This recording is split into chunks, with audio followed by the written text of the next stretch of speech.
வரவழைக்கின்றவராக இருக்கிறேன். அதை சொன்னேன், அதை நிறைவேற்றுவேன். அதை திட்டம் பண்ணினேன், அதை முடிவு செய்து முடிப்பேன் என்பதாகவே.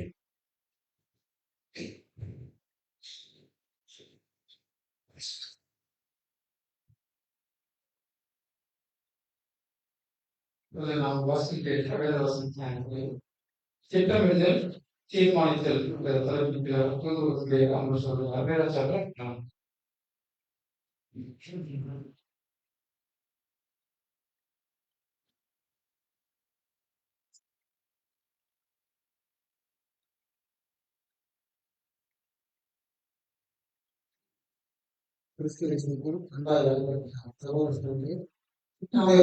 தேவனுக்கு ஆண்டவராக இயேசு கிறிஸ்து மூலமாக நன்மை துதி சோதனை ஏறெடுத்துக்கொண்டு இதை நாம் பார்க்கிற பாடம் திட்டமிடுதல் அல்லது தீர்மானித்தல் என்ற தலைப்பிலாக பார்க்க போகிறோம். இந்த பாடம் வந்து ரீடிங்ஸ் வால்யூம்ஸ் அதிலிருந்து எடுக்க ஒரு கேட்ட பாடம் தான். நான் கேட்ட பாடம் அது கேட்கும்போது பார்த்தீங்கன்னா இதுல மார்க் என்ன எனக்கு போட்டேன்னா நான் 0 தான் போட்டேன். அதாவது நீங்க பாடத்தை கேட்டு நீங்க அவங்க மார்க் வரும்னு பாருங்க. பாடத்துல வந்து நிறைய எல்லாத்தையும் எடுக்கலாம்னு பார்த்தேன். ரொம்ப இதா இருக்குது, சங்கடமா இருக்கு. ஏன்னா அது எடுக்க முடியாது இருக்கு. அந்த மாதிரி இருக்கு பாடம். ஒரு திட்டம் அதாவது என்னன்னா பழைய வருடம் கழிஞ்சு உலக பிரகாரமாக ஒரு புது வருடத்தை நோக்கி நம்ம வந்திருக்கோம். நமக்கு எப்ப புது வருடம் வரப்போகுது. அதாவது அந்த இதுக்காக பாருங்க, திட்டம் எடுக்கும்போது உலகத்துல எப்படி திட்டம் எடுப்பாங்க, இந்த வருடத்துல இதை செய்ய மாட்டாங்க, இதெல்லாம் செய்ய மாட்டாங்க அப்படின்னு ஒரு திட்டம் எடுப்பாங்க. நிறைய திட்டம் எடுப்பாங்க. புதுசாக அழைக்கப்பட்ட நாம் என்ன திட்டம் எடுக்கலாம், என்ன தீர்மானம் எடுக்கணும், இதெல்லாம் சொல்ல முடியுமா? சென்ற ஆண்டு தீர்மானம் செய்திருப்போம், அதை எவ்வாறு செஞ்சிருப்போம், அதை வாழ்ந்திருப்போமா? திட்டம் எடுத்ததுல வாழையா பாருங்க. அப்போ கணக்கு எடுத்துட்டு வரக்கூடிய ஆண்டு என்ன தீர்மானம் எடுக்கலாம்? ஒரு எளிமையான பாடம், ரொம்ப முக்கியமான பாடம், கருத்துள்ள பாடம் வரங்க. சிந்தனையை எடுத்து பார்க்கணும். நம்ம என்ன திட்டம் பண்ணலாம், என்னென்ன பாடல்கள் பார்த்தோம், அதிகமான சத்தியம் தியானத்துக்கு கிடைத்தது, வாரம் வாரம் நமக்கு சத்தியம் கிடைத்தது, நிறைய யூடியூப் மூலமாக கிடைத்தது, வாழ்வு செடி மூலமாக கிடைத்திருக்கு. இவ்வளவு சத்தியம் கிடைத்திருக்கும் போது பல நாள் இந்த சத்தியத்தை வாங்கினா நாம் என்ன தீர்மானம் பண்ணியிருக்கோம்? திரும்பி பார்த்தா நம்ம வாழ்க்கையில் பெற்ற சத்தியம் அளவில்லாத சத்தியமா இருக்கிறது. ஒவ்வொரு வாரமும் ஒவ்வொரு நாளும் முன்னுக்கு பார்த்தா தேவன் பிரசனம் எவ்வளவு உண்டுதான், எவ்வளவு கொடுத்திருக்காரு. ஒரு சில சத்தியம் புரிந்து எவ்வளவு சந்தோஷமா இருக்கும், புரிந்து கொள்ளும் போது எவ்வளவு சந்தோஷமா இருக்கும். தேவனுடைய வழி நடத்தல், அவனுடைய பெற்றார் இயேசுனுடைய வழி நடத்தல், சில சத்தியம் கேட்கும் போது வெளிப்படுத்தும் போது எவ்வளவு ஆச்சரியமாகவும் சந்தோஷமாகவும் நமக்கு உள்ளத்தில் இருந்திருக்கிறது. தேவன் நம்மோடு வருவதற்கு ரொம்ப ட்ரை பண்றாரு, நிறைய டெஸ்ட் பண்ணி வச்சுக்கிட்டே இருக்காரு. அந்த அளவுக்கு கடன் கொடுத்திருக்கும். போன வருடத்துக்கு முன்பு இந்த வருடம் வந்திருக்கும். அப்போ பார்க்கும்போது இப்ப தேவனுக்கு எவ்வளவு நன்றி சொல்லக்கூடியவங்க நம்ம இருக்கணும். நம்ம எவ்வளவு நன்றி சொல்லக்கூடாது அதெல்லாம் சொல்ல பாருங்க. சங்கீதம் 46 1-3. 46 சங்கீதம் 1 முதல் 3 வரை உள்ள வசனங்கள். தேவன் நமக்கு அடைக்கலமும் பலனும், ஆபத்காலத்தில் நன்குலம் துணையும். ஆகையால் பூமி நிலைமாறினாலும் மலைகள் அதன் ஜலங்கள் கொந்தளித்து பொங்கி அதன் பெருக்கினால் பர்வதங்கள் அறிந்தாலும் நாம் பயப்படுவோம். உலகத்துல எவ்வளவு பிரச்சனை பார்த்தா தெரியும். நம்ம எவ்வளவு அமைதியான ஒரு சூழ்நிலை, நமக்கு அடைக்கலமாக பலனுமாக திரும்பி பார்த்தா உலகத்துல அவ்வளவு பிரச்சனைகள், எவ்வளவு ஆபத்தான சூழ்நிலை இருந்தும் எவ்வளவு பலன் கொடுத்து நம்ம எவ்வளவு நாளும் வழி நடத்தி வருகிறார். அப்போ உலக பிரகாரமாக அறுவடை வழியாக செய்யும்போது கூடுதல் வரும்போது எவ்வளவு சோதனை இருந்தாலும் அடைக்கலமாக நமக்கு பலன் கொடுத்து ஒவ்வொரு நாளும் நம்மளை வழிபடுத்தி பாதுகாத்துக் கொண்டு வருகிறார். யாருடைய பாதுகாப்பு? தேவனுடைய பாதுகாப்பா இருந்து நம்ம கொடுத்து வழி நடத்தி வருகிறார். இவ்வளவு பெரிய துணையை நமக்கு கொடுத்திருக்காருன்னா யார் கொடுத்திருக்காரு? நம்முடைய தேவன் ஆண்டவராகிய இயேசு கிறிஸ்துவின் மூலமாக கொடுத்திருக்கார். ஒவ்வொரு துணையை பெற்ற நாம் பார்க்க போகிறோம். இன்னும் வாசிக்கும் சங்கீதம் 46 7 சங்கீதம் 7-8 வரை வசனங்கள். சேனைகளின் கர்த்தர் நம்மோடு இருக்கிறார். யாக்கோபின் தேவன் நமக்கு உயர்ந்த அடைக்கலமானவர். பூமியிலே பாழ்கடிப்புகளை கற்பிக்கிறார். கர்த்தருடைய செய்கைகளை வந்து பாருங்கள். ஒவ்வொரு ஒவ்வொரு நம்ம கூட இருந்து ஒரு புதிய ஆண்டுகளில் கருத்தர் நம்மோடு இருந்து ஒவ்வொரு நாளும் வழிநடத்துகிற தேவன். அதே சங்கீதம் 46:9-11.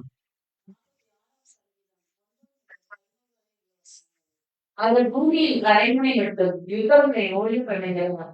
வில்லை ஒழித்து ஈட்டியை முடிக்கிறார். ரதங்களை நெருப்பி சுத்தரிக்கிறார். நீங்கள் அமர்ந்திருந்து நானே தேவன் என்று அறிந்து கொள்ளுங்கள். ஜாதிகளிலே உயர்ந்திருப்பேன், பூமியிலே உயர்ந்திருப்பேன். சேனைகளின் கர்த்தர் நம்முடன் இருக்கிறார். யாக்கோபின் தேவன் நமக்கு உயர்ந்த அடைக்கலமானவர். வேதத்துல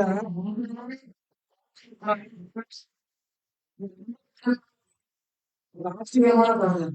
7ஆம் வசனத்திலையும் சொல்றாரு, இந்த 16ஆம் வசனத்திலையும் சேனைகளின் கர்த்தர் நம்மோடு இருக்கிறார். யாக்கோபின் தேவன் நம்ம உயர்ந்த அடைக்கலம். ஒரு வசனத்தை 2 வாட்டி சொல்றாருன்னா அது அர்த்தம் நாம இருக்குமா? எவ்வளவு அடைக்கலமா இருக்கும். ஒரு வருடத்துக்கு நம்ம காப்பாற்றி இந்த புதிய ஆண்டில உலக பிரகாரமா ஆண்டில விட்டுருக்காரு. நம்ம ஆளுக்குரிய ஆண்டுல அடுத்தது போக போறோம். இப்போ பாருங்க, கடற்கரை இவ்வளவு பாதுகாப்பு இல்லை. ஏன் இந்த காலேஜை பார்க்க போறோம்? இந்த மாதிரி காலேஜ் வைக்கிறார். உண்மையில் போக முடியாது. இவ்வளவு பெரிய பாதுகாப்பு. ஒருவேளை பாதுகாப்பு எடுக்கும்போது என்ன இந்த பாதுகாப்பு கொடுக்கிறார்கள் 2004, 2025 கடந்து வந்த ஒரு தெளிவு, இந்த சத்தியத்தில் இருந்த தெளிவு எப்படி இப்ப பாத்தீங்கன்னா பஸ்டாவை குறித்து வந்தவோ எப்படி தெளிவு இருந்தது, இப்ப தெளிவு எப்படி இருக்கு. நம்ம சத்தியம் எவ்வளவு தெளிவா கிடைக்கும். இப்ப பாருங்க, எவ்வளவு அழைத்து வந்து ஒவ்வொரு நாளும் சத்தியத்தை கொடுத்து ஒவ்வொரு வருடம் நம்ம தெளிவுபடுத்துகிறார், சத்தியத்தை வெளிப்படுத்துகிறார். ஒருவேளை கவனிக்காமல் விட்டாருன்னா நம்ம பிதாவுடைய தேவனை விட்டு தூரம் போனா இதை குறித்து வாசிக்கலாம். 2 நாளாகவும் 15ஆம் அதிகாரம் 2ஆம் வசனம் என்ன ஆகும் பாருங்க. 2 வசனம். அவன் வெளியே ஆசாவுக்கு எதிர்கொண்டு போய் அவனை நோக்கி, யூதா பென்யமீன் கோத்திரங்களின் மனுஷரே, கேளுங்கள். நீங்கள் கர்த்தரோடு இருந்தால் அவர் உங்களுக்கும் இருப்பார். நீங்கள் எழுதினால் உங்களுக்கு வெளிப்படுவார். அவர் உங்களை வெளிப்படுவார். அவர் என்ன கவனிக்கிறார்? கர்த்தரோடு இருந்தார் அவர் உங்களோடு இருப்பார். இது எதிர்மறை எதிர்மறைதான் இல்லைன்னா அவர் விட்டுருவார். கர்த்தரோடு கடந்த வருடம் இருந்திருக்கோமா? பாருங்க, பாப்போம் பின்னாடி பாப்போம் இருந்தவா இல்லையா பின்னாடி பார்க்கலாம். கர்த்தரோடு இருந்தால் அவர்களோடு இருப்பார். இல்லை என்றால் இருக்க மாட்டார். 2025 நம்ம கூட இருந்தார். 26 இருக்கணும்னா என்ன பண்ணணும்? அவரோடு நம்மோடு இருக்கணும். பாருங்க, தீர்மானம் எடுக்கணும். இதெல்லாம் தீர்மானம் எடுக்கணுங்க. அப்போ கர்த்தரோடு எவ்வளவு இருந்திருக்கோம் கொஞ்சம் சின்ன பண்ணி பார்ப்போம். 2025 கர்த்தரோடு எவ்வளவு இருந்திருக்கோம்? ஒரு சில காலம் மட்டும்தான் இருந்திருப்போம். அதுவே நம்மளோட இருந்திருக்காருன்னா ஒரு சில காலம் மட்டும் தான் நம்ம இருந்திருப்போம். இதுக்காக ஜெபம் பண்ணுவோம், துன்பம் வரும்போது ஜெபம் பண்ணுவோம். அப்படி இருக்கும்போது அவரே நமக்கு அப்படி இருக்கும்போதே கூட இருந்திருக்காருன்னா அப்போ அவரோடு இருந்தா நம்ம எப்படி இருக்கும்? 2வது பாருங்க, நீங்கள் தேடினால் நம்ம தேடி இருக்கோமா 2025? அப்ப இதுக்கு எதிர்மறை தேடாம போனா நம்ம வெளிப்படுத்துவாரா? வெளிப்படுத்த மாட்டார். அப்போ புதுசிக்க நம்ம அழைத்து எவ்வளவு தூரம் நம்ம தேடி இருக்கணும், தேடினால் வெளிப்படுத்துவார். அப்போ 2025 தொடக்கத்திலிருந்து எவ்வளவு பாடங்கள் கேட்டிருக்கோம், எவ்வளவு தெளிவுகள் நமக்கு வந்திருக்கு. இப்போ பாருங்க, ஆவிக்குரிய அர்த்தம் புரிந்து கொள்ள காரணம் என்ன? ஒவ்வொரு நாளும் நம்ம தெளிவுபடுத்திருக்கார் வசனத்தை கொடுத்து. 3வது என்ன? நீதான் சொல்லணும். அவரை விட்டீர்களார்கள் உங்களை விட்டு விடுவார். நம்ம 2025 விட்டுருக்கோமாவ? விட்டீர்களார்கள். அவரை தேடாம இருந்தோம், அவ்வளவுதான், அவரும் விட்டுருவாரு. சத்தியம் இருக்கும், கூடுதல் இருக்கும். விட்டீர்களார்கள், கூடுதலை விட்டுருக்கோமா? இல்லையா? எத்தனை கூலிகளை மிஸ் பண்ணிருக்கோம். வேதம் வாசிக்காம இருக்கிறனால இருந்திருக்கோம். அவரை விட்டீர்களார்கள், அவர் உங்களை விட்டுருவார். அவரை தொழுது கொள்ளாமல் இவ்வளவு நாள் இருந்திருக்கோம். அவரும் விட்டுருக்காரு. அந்த வார்த்தை ஆழத்தை பாருங்க. பிதாவாகிய தேவன் இல்லைன்னா நாங்களா ஒன்றுமே கிடையாது. அவர் இல்லைன்னா நம்ம ஒன்றுமே ஒரு பொருட்டாக இல்லை, ஒரு விஷயமா இல்லை. இந்த திட்ட அந்த ஆரம்பத்தோடு பாடத்தோடு கலந்துடலாம். பாருங்க, பாடத்தின் தலைப்பு வரலாம் தீர்மானம். இப்போ பாருங்க, என்ன முடிவு எடுப்பது? இந்த ஆண்டு முழுவதும் இதைதான் செய்வேன் என்று நாம் தீர்மானம் எடுப்போம். இது யாரை இருக்கணும்? தீர்மானம் என்பது யாரோட இருக்கணும்? ஆதாரவாசம் வாசித்தோம். யாரோட இருக்கணும்? தேவோட இருக்கணும். இப்போ பாருங்க, அவங்களே ஒரு தீர்மானம் எடுக்கிறாங்கன்னா இப்ப எவ்வளவு பெரிய விஷயம். அப்படி பார்க்கும்போது தீர்மானம் யாரெல்லாம் எடுத்திருக்காங்க பார்க்கும்போது தேவன் எடுத்து. இப்ப என்ன தீர்மானம் வாசிக்கலாம்? அவருடைய தீர்மானம் என்ன என்று வாசிக்கலாம். ஏசியா 46 அதிகாரம் 11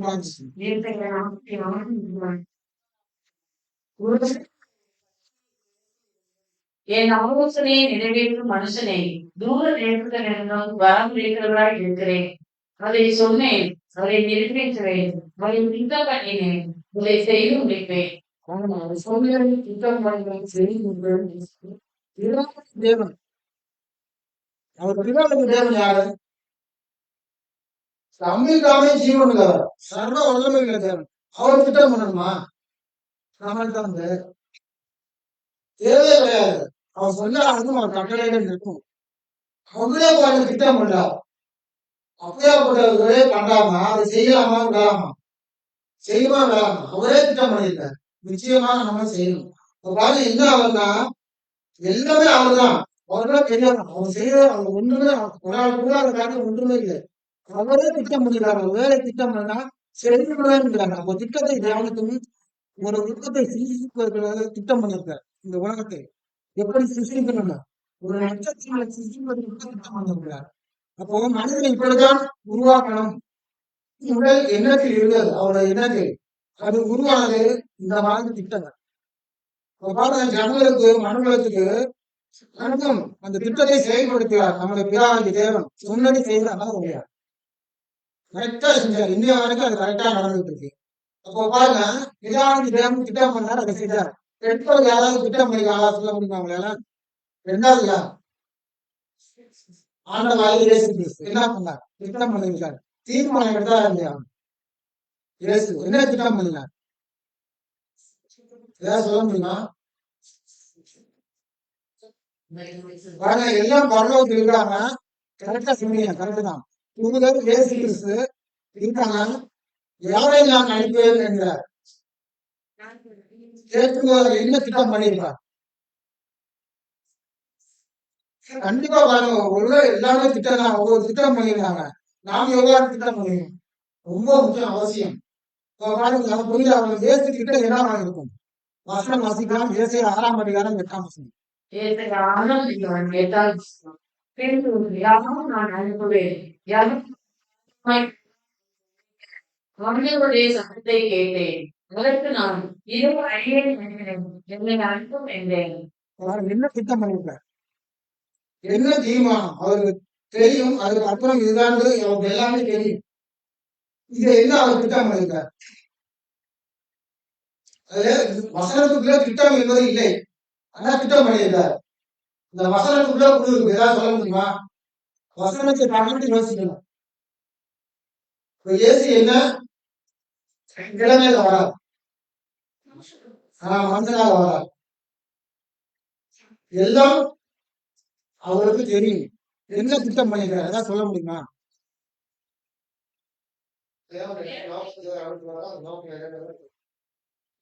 அதாவது மனுஷனாக வராது. சுய சித்தமும் இருக்கு, தேவ சித்தமும் இருக்கு. தேவ சித்தத்தை செய்வதற்காக திட்டம் பண்ணி வரார். அவர் மனுஷன் தன்னோட சுய சித்தத்தை செய்யலாம்ல? ரெண்டுமே இருக்கு. அவருக்கு மனுஷனாக வரார். சொல்லுவது என்ன திட்டம் பண்ணிருக்கா? நான் மனசுல போன பிறகு சுய சித்தத்தை நிறுத்திவிட்டு தேவ சித்தத்தை மட்டும்தான் செய்வேன் என்று வரார். சுய சித்தத்தை வெறுத்து விட்டு தேவ சித்தத்தை மட்டும்தான் செய்ய வரான். எந்த இடத்தில் எடுத்தா இந்த தீர்மானத்தை நம்ம நிறைவேற்றினார். ஃபர்ஸ்ட் தேவன், இரண்டாவது ஆண்டவராக இயேசு கிறிஸ்து பார்த்தார்கள். மூணாவது யாரும் பார்க்கணும்? அதெல்லாம் அவங்களும் பண்டிகை எல்லாம் கரெக்டா செஞ்சு முடிச்சுட்டாங்க. மூணாவது யாரை பார்க்கலாம்? நம்மளால பார்க்கலாம். இப்ப நம்ம என்ன திட்டம் பண்ணணும், என்ன செய்யாம விட்டோம், திட்டம் பண்ணிருக்கோம், என்ன செய்யாம விட்டோம், அதை செய்யணும். என்ன செய்யாம விட்டோம் இதை பேசினா நல்லா இருக்கும். நம்ம என்ன திட்டம் பண்ணோம், என்ன செய்யாம விட்டோம், எல்லாத்தையும் பாருங்க. பழைய ஏற்பாடு புதிய ஏற்பாடு அவங்க என்ன திட்டம் பண்ணாங்க அப்படின்றது பார்க்கலாம். தேவன் பார்த்தாச்சு, இயேசு கிறிஸ்து பார்த்தாச்சு. நம்ம என்ன திட்டம் பண்ணணும், நம்ம எந்த திட்டம் செய்யணும் எடுத்தா என்ன கண்டிப்பா நிறைவேற்றணும், திட்டத்தை எடுத்தா நிறைவேற்றணும். இப்ப என்ன திட்டம் சொல்லலாம், இயேசு என்ன பண்ணினார், சுய சித்தத்தை வெறுத்து தேவ சித்தம் செய்தார். கடந்த வருடம் வெறுத்தோமா சுய சித்தத்தை, வெறுத்தோமா, நம்மதான் கேள்வி இருக்கோம். கடந்த வருடம் வெறுத்தோமா, கவனிக்க வேண்டிய விஷயம் சுய சித்தத்தை வெறுக்காமல் அதை செய்திருக்கோமா என்றுதான் சொல்றார். ஏதாவது ஒன்றுதான் செய்யணும், இதை செய்யணும், இல்லாட்டி அதை செய்யணும். இப்போ தேவன் இயேசு அவரெல்லாம் பார்க்கும்போது பாருங்க, சுய சித்தம் தேவ சித்தத்தை செய்து முடித்தாரு. இப்போ சுயோஜனத்தை பயன்படுத்தி அவங்களாம் செஞ்சிருக்காங்க. அப்ப பாருங்க, அதிகமா சுயோஜனத்தை தான் செய்யல, எல்லாம் பாருங்க இறைவனுடைய சித்தத்தை தான் செய்திருக்காங்க என்று பார்க்கிறோம். அப்போ வரக்கூடிய வருடத்தில் தேவனுடைய சித்தத்தை செய்வதற்கு நாம் ஒவ்வொரு நாளும் முயற்சி எடுக்கக்கூடியவர்களா இருக்கும். அப்ப தேவனுடைய சித்தம் செய்வதற்கு எந்த மாதிரி முயற்சி செய்யலாம், ஏதாவது குழு கொடுங்க. தேவனுடைய சித்தத்தை செய்வதற்கு என்ன மாதிரி வகையில செய்யலாம், உதாரணம் கொடுங்க. அதாவது தனிப்பட்ட முறை தன்னைத்தான் வெறுத்து, லூக்கா 9:23. லூக்கா 9:23.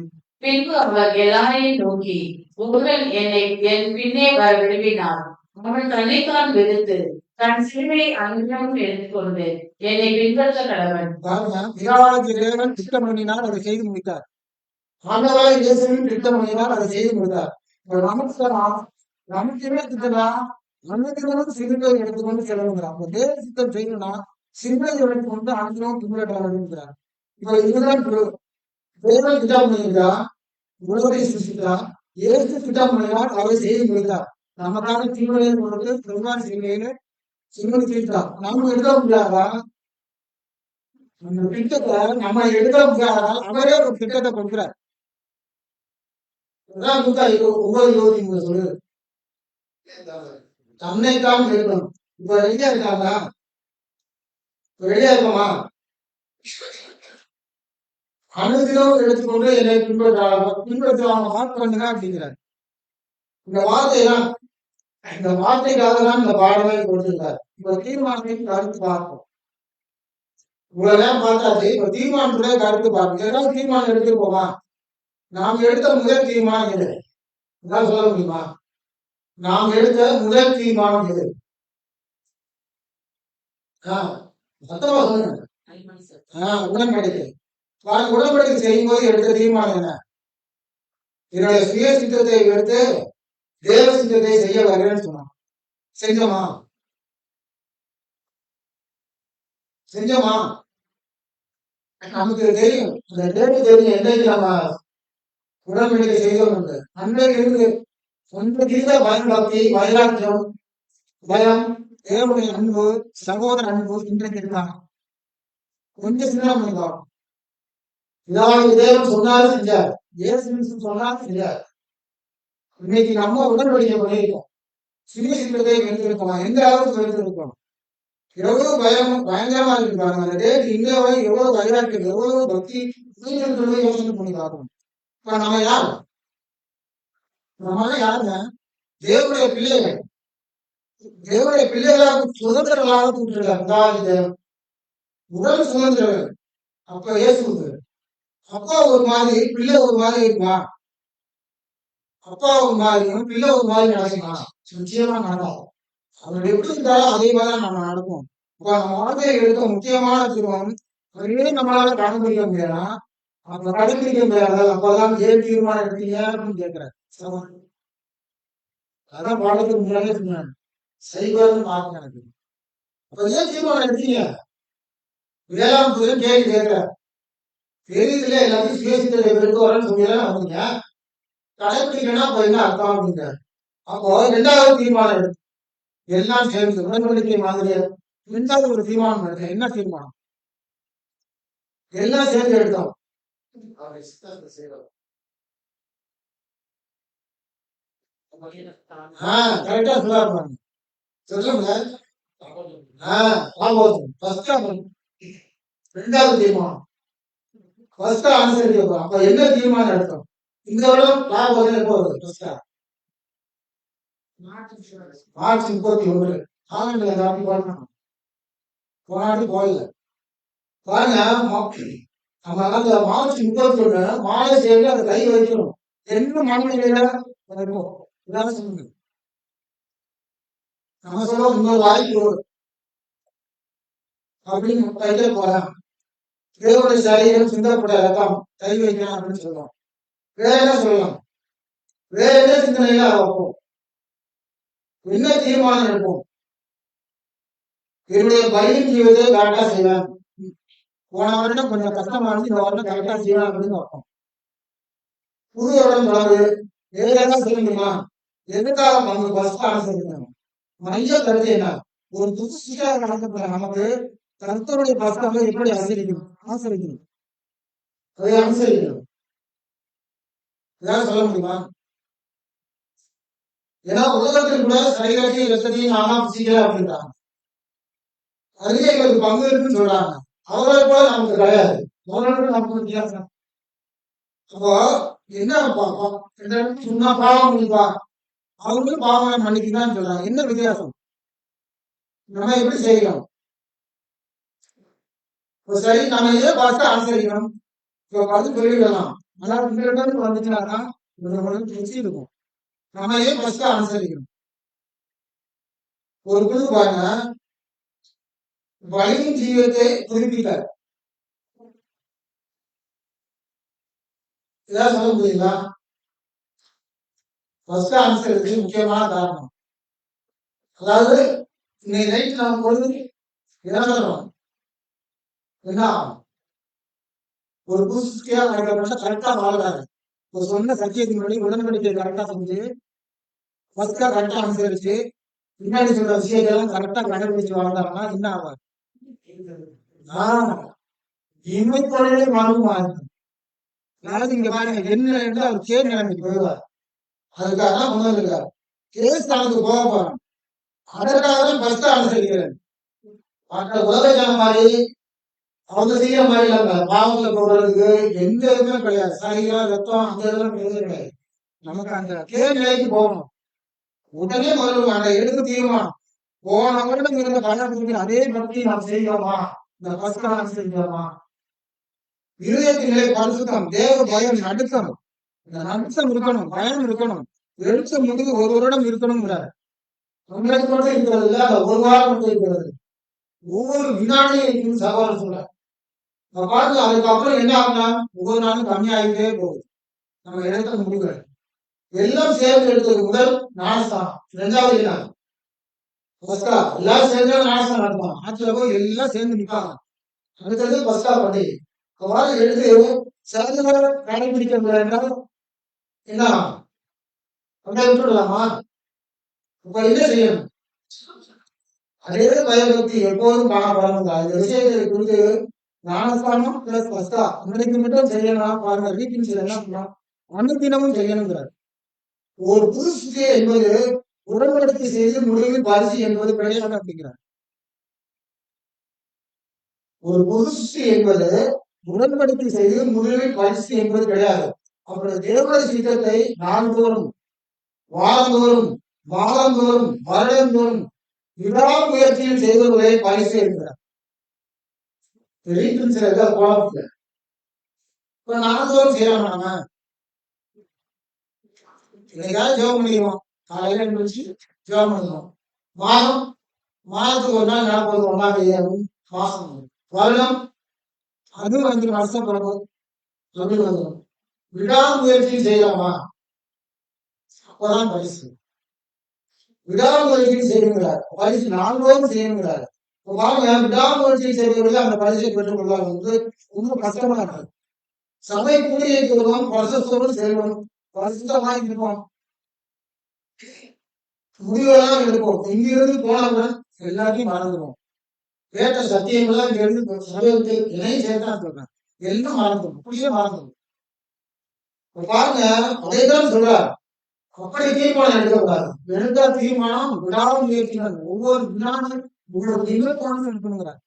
அதெல்லாம் மண்ணால போய் பார்க்கணும், நீ காலம் தான். அதுதான் புரிய எப்படி அவர் தீர்மானம் எடுத்திருக்காரு பாருங்க. அவங்க வந்து புதுசுக்கே இல்ல, அவங்க தீர்மானம் எடுத்திருக்காங்க. ஒரு புதுசுக்கு முடிவு வரை வர வேண்டுங்கிறார், வர வேண்டும். ஏன் பெற முடியுங்கிறார். அப்ப நம்ம யார்? ஒரு புதுசுக்கு முடிவைகள் அந்த என்ன சொல்றாங்க, நாள்தோறும் வாரந்தோறும் மாதந்தோறும் வருடந்தோறும் செய்தாலும் ஒரு புதுசுக்கு அப்படி செய்யவில்லை என்றால் ஒரு புதுசுக்கே இல்லை. வினாடிக்கு முன்னே நினைச்சுட்டே இருக்குங்கிறார். நினைச்சாதான் புதுசு, இல்லாட்டி இல்லவே இல்லைடா. புதுசு இல்லை என்றால் உட்கார்வதற்கு தகுதியே இல்லை நமக்கு. அப்ப இல்லாம உட்கார்றதுக்கு தகுதியே இல்லைங்கிறார். கண்டிப்பா சொல்றாரு. அப்போ நாள் முழுவதும் செய்வதில்லைன்னா வாரம் மாதம் வருடம் செய்வதில்லை, சொல்றதோட சரி, செய்வதில்லைன்னா என்றால் யாருடைய பிள்ளைகள்? வாரமும் செய்யறதில்ல, மாதமும் செய்யறதில்ல, வருடமும் செய்யறதில்ல, விடாமுயற்சியும் செய்யறதில்ல அப்படின்னா நம்ம யாருடைய பிள்ளைகள்? யாருடைய பிள்ளைகள் இல்ல, தேவனுடைய பிள்ளைகளே இல்லை. பாருங்க, ஒரு தேவனுடைய பிள்ளைன்னா எப்படி இருக்கணும்? ஒட்டுமொத்த திட்டத்தையும் நம்ம சுய சித்தத்தை எதிர்க்கிறோம். நம்முடைய சுய சித்தத்தை வச்சு அவருடைய சித்தத்தை நம்ம எதிர்க்கிறோம் என்றால் யார்?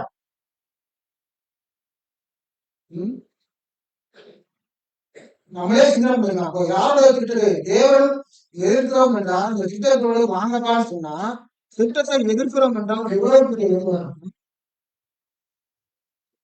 யாரும் தேவனை எதிர்ப்பதற்கு ஒரு பொருட்டே இல்லாத மனுஷங்க, பொருட்டே இல்லாத ஆளுங்க நம்ம தேவனோட திட்டத்தை எதிர்க்கிறோம். பாருங்க, இவ்வளவு பெரிய திட்டத்தை கொடுத்து செய்தப்பான்னு சொன்னா காது கொடுத்து கூட கேட்கறது இல்லைன்னு கூட சொல்றாரு. காது கொடுத்து கூட கேட்கறது இல்லை. ஒரு சகோதரன் சொல்கிறார், பாருங்க எவ்வளவு ஆபத்து. சில தீர்மானம் சொல்ல உண்மையே தீர்மானம் இன்னும் போகல, தீர்மானத்துக்குள்ளே போகல. போறதுக்கு முன்னாடி இப்படி பாருங்க, நம்ம தீர்மானம் உண்மையில தீர்மானம் ரெடி பண்ணிட்டு இருக்காரு.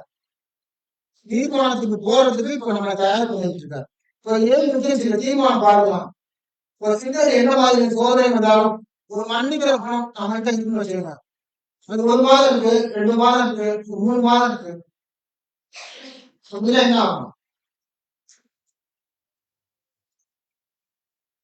மன்னிக்கிற பணம் நம்மகிட்ட இருக்குன்னா ரெகுலரா இருக்குன்னா என்ன ஆகும்?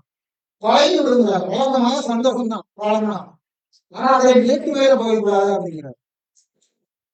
அதே மாதிரி பணங்களும் சரி, உறவுகளும் சரி, சபைக்குள் உறவுகளும் சரி, உலக காரியங்கள் ஈடுபாடு, உணவு வங்கியின் ஈடுபாடு, உலகத்திலும் பலன் இருக்கணும். பொருட்கள் சொல்றாங்கன்னா பொருட்கள் வாங்குவது கூட அதை வந்து உணவை பொருள் சொல்ல வேண்டிய தீர்மானம் எடுக்கணும். எல்லாருமே தீர்மானம் அதை 1 மாதம் செய்வோம், 2 மாதம் செய்வோம், அப்புறம் அடுத்த அந்த தீர்மானம் மறந்து போயிடும். எடுத்த தீர்மானம் மறந்து போடுங்க. அப்போ அது மாதிரி இருக்கக்கூடாது. அப்படி இல்லாமல் இருக்கும்போது தீர்மானத்தால் வருடம் முழுவதும் ஒவ்வொரு நாளும் ஒவ்வொரு வினாடும் பொழுதும் கடைபிடிக்க வேண்டும். எடுத்துட்டு 3 மாதத்துக்கு நிறைய பேர் பாருங்க, என்ன தீர்மானம் எடுத்தோங்கிறத மறந்து போயிருங்கிறார். இப்போ தீர்மானம் இருப்பது எண்ணத்தை வைத்து இருப்பது மிக மிக அவசியம். நம்ம எண்ணத்தை வைத்து ஒவ்வொரு வினாடி அந்த சிந்தனையிலே இருக்க வேண்டுங்கிறார். இப்போ பாருங்க, அதை கடைபிடிக்க வேண்டுமா, சிந்தனைகள் வைக்கணுங்கிறார். இதுதான் உதாரணமாக இப்போ பார்க்கலாம். பாருங்க, இப்ப பார்த்தாச்சு, பழைய ஏற்பாட்டுல ஒருத்தரை பார்த்துட்டு புதிய ஏற்பாட்டுல ஒருத்தரை பார்க்கலாம். சங்கீதம் 17ஆம் அதிகாரம் 3ஆம் வசனம். சங்கீதம் 17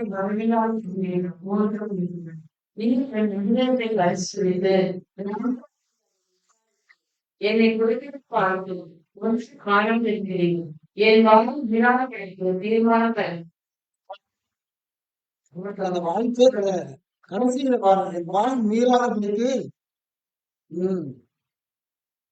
வாய் மீறாதபடிக்கு இதெல்லாம் கேட்டு எனக்கு ரொம்ப ஆச்சரியம்.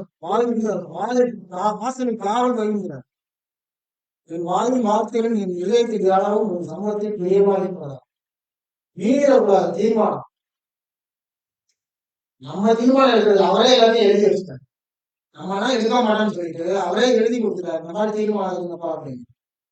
எப்படி வளர்ந்துருக்காங்க பாருங்க. அவருக்கு அந்த அனுப்பே இல்லை, இருந்தாலும் வளர்ந்துருக்காங்க. செய்யாம இருந்திருப்பாரு, அதாவது நிச்சயமா செஞ்சிருப்பாரு. பாருங்க, கடைபிடிச்சிருக்காரு. இதே சங்கீதம் 39:1 இதுதான் மன்னார வாசித்தோம். 39ஆம் சங்கீதம் 1ஆம் வசனம். என் நாவினால் பாவம் செய்யாதபடிக்கு நான் என் வழிகளை துறந்து துன்மார்க்கர் எனக்கு முன்பாக இருக்க வேண்டும். என் வாயை கடிவாளத்தால் அடக்கி வைப்பேன் என்றேன். எப்படி தீர்மானம் பண்ணிக்கார், வாயை கடிவாளத்தினால் அடக்கி வைப்பேன். பாவம் செய்ய மாட்டேன் வாயில. பாருங்க, பழைய பாடல்கள் எவ்வளவு வைராக்கியமா செஞ்சிருக்காங்க பாருங்க. அதே மாதிரி யோபு 31ஆம் அதிகாரம் 1ஆம் வசனம். யோபு 31ஆம் அதிகாரம் 1ஆம் வசனம். என் கல்வியோட உடன்படிக்கை பண்ணின நான் ஒரு கணிக்கையின் மேல் இணைப்பாய் இருப்பதை பற்றி உடன்படிக்கை பண்ணியிருக்கார். இன்னைக்கு நம்மளும் உடன்படிக்கை பண்ணிருக்கோம். அவர் பார்த்துப்பாரா? அதே அவங்க எல்லாம் பாருங்க எவ்வளவு கரெக்டா போட்டுனா மாதிரி என்ன நடக்குதுன்னா, நான் யார் என்பதை அவர் வெளிக்காட்டுகிறார். இன்னைக்கு நம்ம யாருன்னு சொன்னா சொல்ல முடியுமா? இந்த மாதிரி 4 நாள் பாவம் சரி நாளை அடைக்கிறேன் சொல்ல முடியுமா? தீர்மானம் எப்படி எடுத்துக்கலாம்? ஒரு திட்டமும் அவங்களுக்கு கிடையாது. அதன்படி நடந்திருக்காங்க. இருந்தாலும் எவ்வளவு ஆச்சரியம் பாருங்க. இப்ப தீர்மானம் எடுக்க நாம் வைராக்கியமா காத்திருக்கமா இருக்கு. நம்மளால எடுக்க முடியல. உச்ச தீர்மானம் எழுதி கொடுத்துருக்காங்க நமக்கு. இப்படிதான் தீர்மானம். இப்ப பாருங்க, வைராக்கியம் எவ்வளவு காத்திருக்காங்க. புதிய ஏற்பாட்டை பார்க்கிறோம். இப்போ பிலிப்பியர் 3ஆம் அதிகாரம் 13. பழைய ஏற்பாட்டில் ஒருத்தரை பார்த்துட்டு 2 பேரை, புதிய ஏற்பாட்டில் ஒருத்தரை பார்க்கணும். பிலிப்பியர் 3ஆம் அதிகாரம் 13ஆம் வசனம். பிலிப்பியர் 3ஆம் அதிகாரம் 13ஆம் வசனம். சகோதரரே, அதை பிடித்துக் கொண்டேன் என்று நான் எண்ணுகிறதில்லை.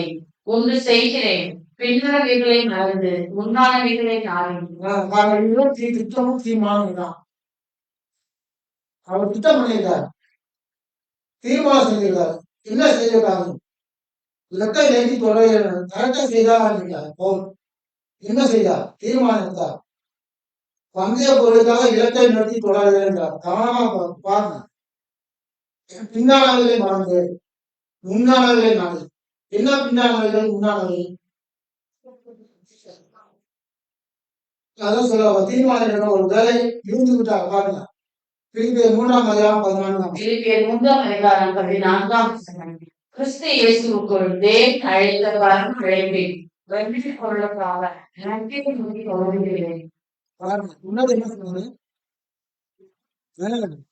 ஓடின அவசியம் என்ன கிடைச்சது? இலக்கை நோக்கி தொடர்கிறேன் அப்படிங்கிறாரு. என்ன பின்னானவர்கள் முன்னானவர்கள்?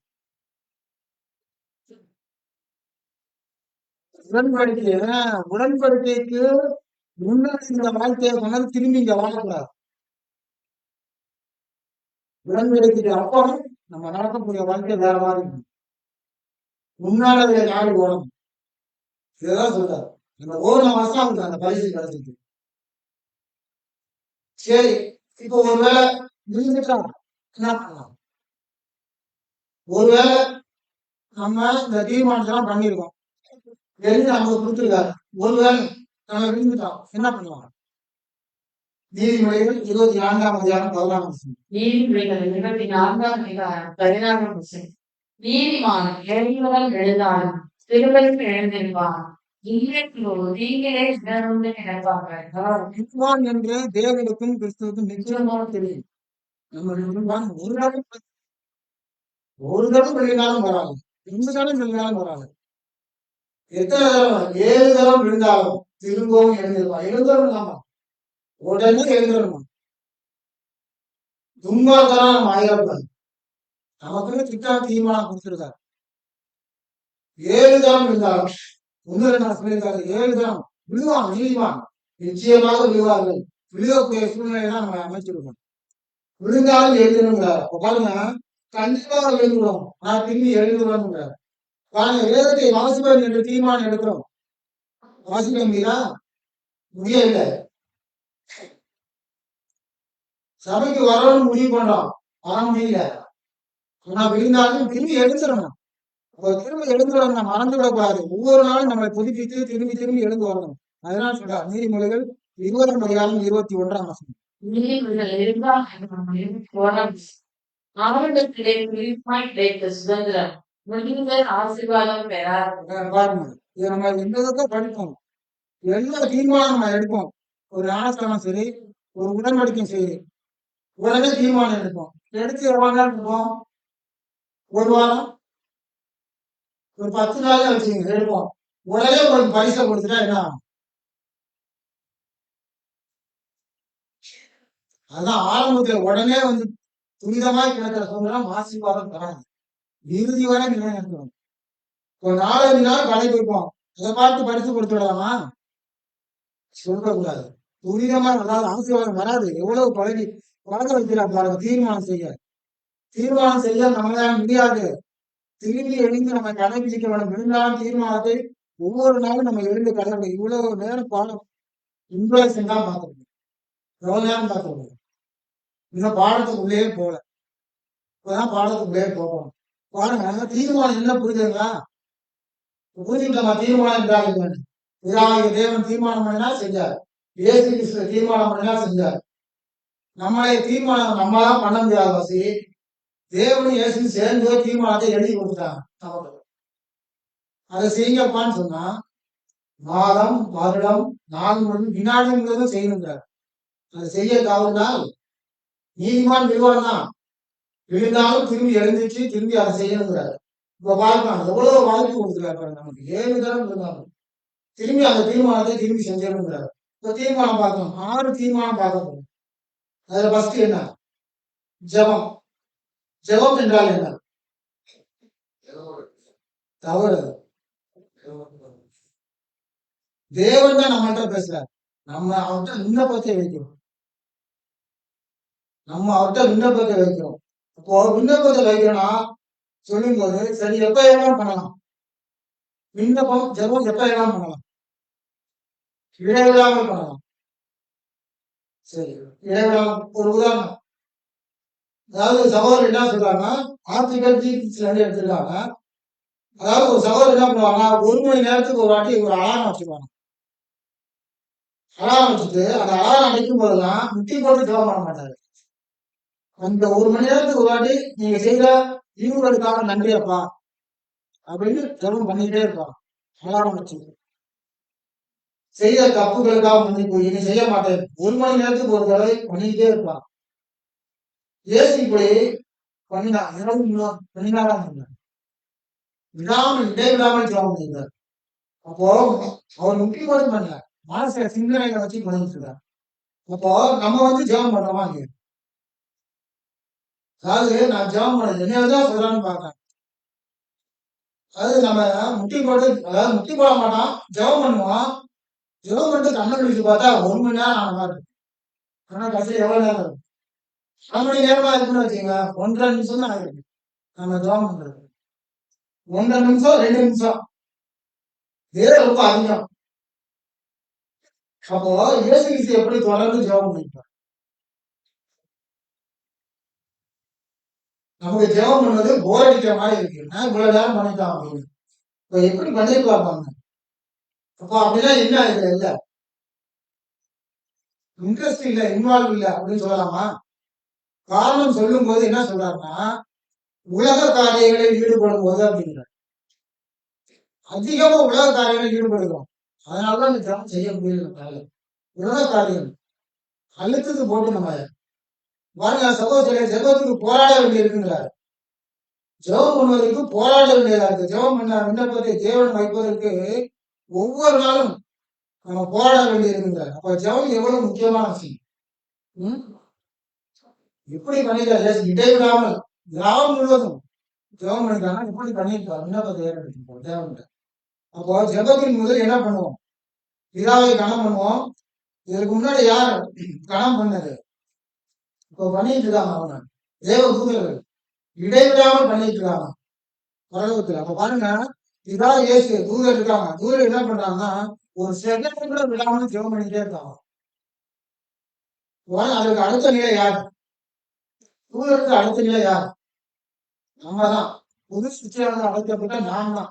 இப்ப நம்ம எப்படி ஜெபம் பண்ணணும்? எவ்வளவு அற்புதமான காரியம் பாருங்க ஜெபம். இப்ப யாரும் பண்ண முடியும்? அவருடைய சிருஷ்டிப்பில் இருப்பவர்கள் தான் பண்ண முடியும். இப்போ அவருடைய பிள்ளைகள் செய்ய முடியும். அவர் பிள்ளைகள் செய்யும்னா நாம் தான் பண்ணுவோம். நாம் எவ்வளவு நன்றி சொல்றோம். இப்போ 2025 போயிடுச்சு, எவ்வளவு நன்றி சொல்லியிருப்போம் அவருக்கு செய்த நன்மைகளுக்காக. இப்போ தூதர் எடுத்து நாம் ஒவ்வொரு நிமிடமும் ஜெபம் சொன்னால் கரெக்டா இருக்குமா? ஜெபம் எவ்வளவு ஒரு முக்கியமானது, எவ்வளவு நேரம் பண்ணலாம். இப்போ தொடர்ந்து ஜெபத்தில் இருந்தால் என்ன தப்பு? எதில் மீறுகிறோம் தெரியுமா? இதை குறித்து பார்த்தா சங்கீதக்காரன் சொல்கிறார் பாருங்க. சங்கீதம் 143:8. 143ஆம் சங்கீதம் 8ஆம் வசனம். அதிகாலையில் உமது கிருபையை கேட்க பெண்ணம். உம்மை நம்பி இருக்கிறேன். நான் நடக்க வேண்டிய வழியை எனக்கு காண்பியும். உம்மிடத்தில் என் ஆத்துமாவை உயர்த்துகிறேன். பாருங்க, இங்க நன்றி, பாவ அறிக்கை, அவருடைய வழி நடத்துதல் நன்றி. நான் என்ன செய்யணும்னா, எனக்கு ஒன்றுமே தெரியாது, ஜெபம் பண்றதுக்கே கற்றுக் கொடுங்க அப்படிங்கிறார். என்னை நடக்க வேண்டிய வழியே என்னை நடக்கும். உங்களிடத்தில் உங்க ஆத்மாவு ஜெபக்கிறதுக்கே எனக்கு கற்றுக் கொடுங்க அப்படிங்கிறார். நம்ம அது மாதிரி கேட்போமா? அதிகாலை உங்கள் கிருவியை கேட்கப்படும். இப்போ பாருங்க, இந்த முடிவு எப்படி இருக்குன்னு சொல்லுங்க. மனுஷனுக்கு செம்மையாய் தோன்ற வழி அது முடிவோ ஆன வழி. ஆனா தேவன்ட்ட முடிவு கேட்டா நம்ம முடிவு எடுத்துட்டோம். ஆனா அவர் பாருங்க என்ன கேட்டிருக்காரு, அதிகாலை உங்களுடைய கிருவியை கிடைக்கப்படும் வரை செய்யும். பாருங்க, உதவி பண்ணிய கேட்பதற்கு அப்படிங்கிறார். எவ்வளவு இறக்கமா கேட்கிறாரு பாருங்க. ஜெபம் சொல்லிடுறாங்க, அதையும் சொல்லிட்டாங்க அப்படிங்கிறாரு, எப்படி செய்யணும் அப்படின்னு. அதையும் தேவனை தான் கேட்கிறார். எல்லாத்தையும் உங்களிடம் கொடுத்து விடுகிறார். நான் என்ன செய்யணும் அப்படிங்கிறார்.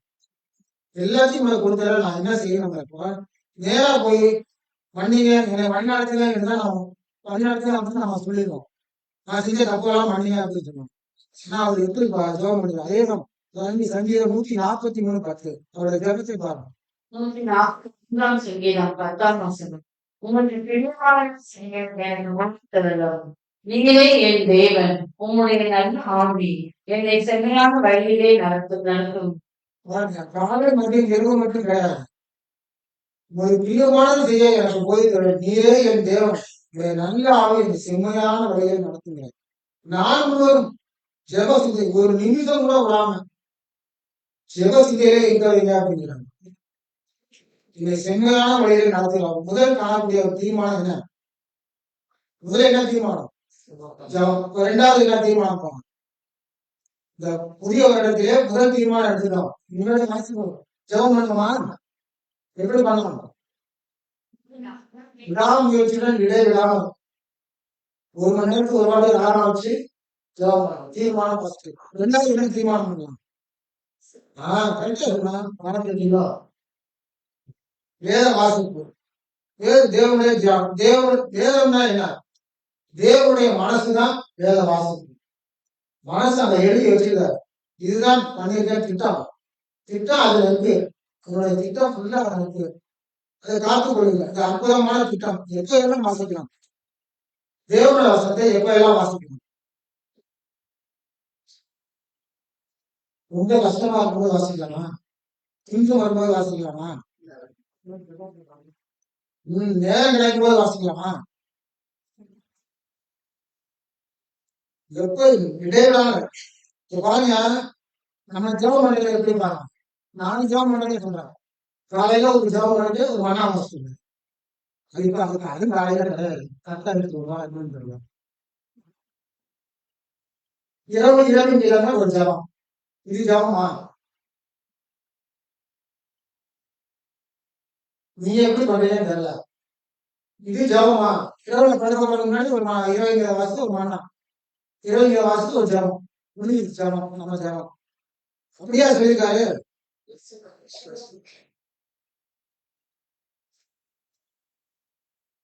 அதாவது சகோதரர்கள் படி என்ன சொல்றாங்கன்னா, அப்படி என்று இருப்பவர்கள் இந்த நிலையை செய்வர்கள் இவர்கள் வேத வாசிப்புகள் வரவே மாட்டார்கள் அப்படிங்கிறார். அது எப்படி சொல்றாருன்னா, வேதத்தை தொழுவதற்கு கூட அவங்களுக்கு பிடிக்கவில்லை அப்படிங்கிறார். சகோதரர் சொல்லும் போது தொழுவதற்கு அவங்களுக்கு பிடிக்கல, அதனாலதான் அவங்க அங்கதான் பண்றாங்க அப்படின்னு. வேதத்தை எப்படி வாசிக்கணும் அதெல்லாம் சொல்ல பாருங்க. அப்போ 3ஆம் அதிகாரம் 16ஆம் வசனம். 3ஆம் வசனம். கிறிஸ்துவின் வசனம் உங்களுக்குள்ளே சங்கீதங்களினாலும் ஞான கற்பனைகளினாலும்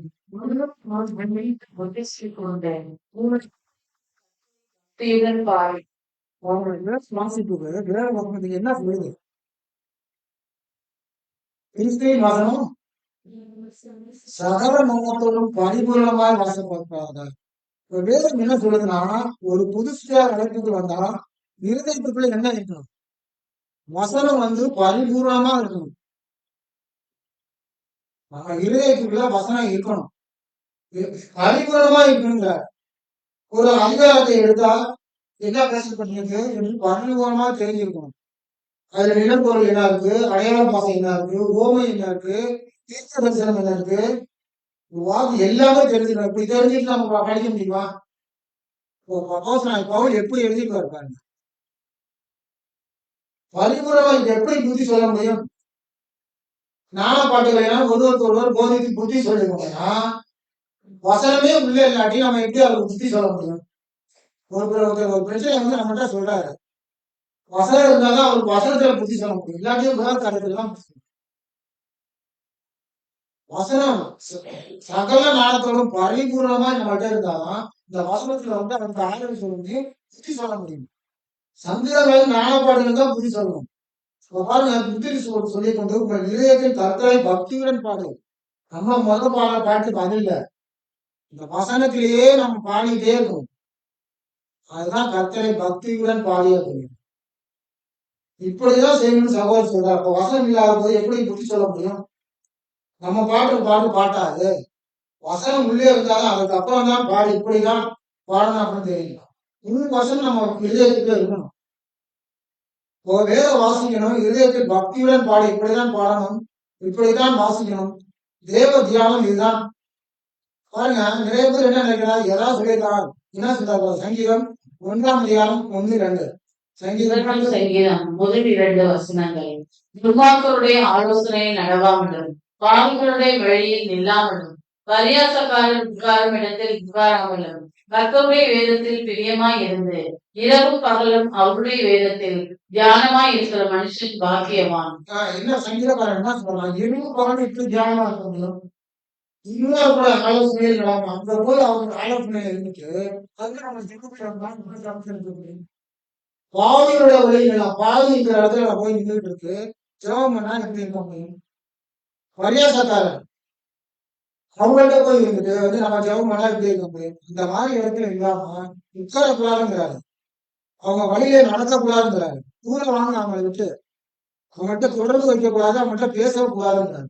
அப்போ வார்த்தை சொல்லும்போது அந்த ரீபெஸ்ட் தான் உதாரணத்துக்கு ரொம்ப தூரம் உதாரணம் சொல்றாரு. எக்ஸாம்பிள், இப்போ நம்ம கன்வென்ஷனுக்கு போறோம். அதாவது ட்ரெயின் எத்தனை மணினா 5 மணிக்கு, நீ எத்தனை மணிக்கு ஆகலாம்? கரெக்டா சொல்லுங்க, 3 மணிக்கு அலாரம் அடிச்சோம்னா எந்திரிக்கிறதே எத்தனை பேர்? இல்ல நான் என்ன சொன்னா தேவையை வேற மாதிரி 3 மணிக்கு அலாரம் அடிக்கிறத எந்திரிப்பீங்களா? அதுக்கு முன்னாடியே எந்திரிப்பீங்களா? அதுக்கு முன்னாடியே எந்திரிச்சிருக்கீங்க. ஊருக்கு போறாங்கன்னா அதுக்கு முன்னாடியே எந்திரிப்பீங்க. இங்க பாருங்க, அதான் சகோதரர் நான் சொல்ல, சகோதரர் எழுதி வச்சிருக்காரு. ஏறிப்பீங்களா? அலாரம் அடிக்கிறதுக்கு முன்னாடியே எந்திரிப்போம்.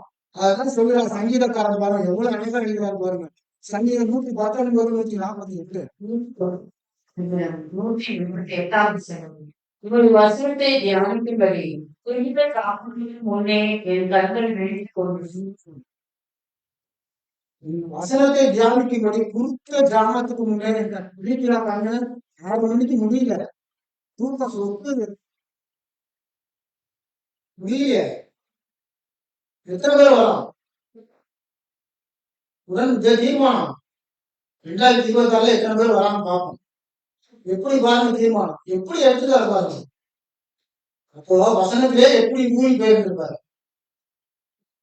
ஜாமம், ராஜாமம், விடிய தூங்காம வசனத்திலேயே புரண்டுருக்காரு.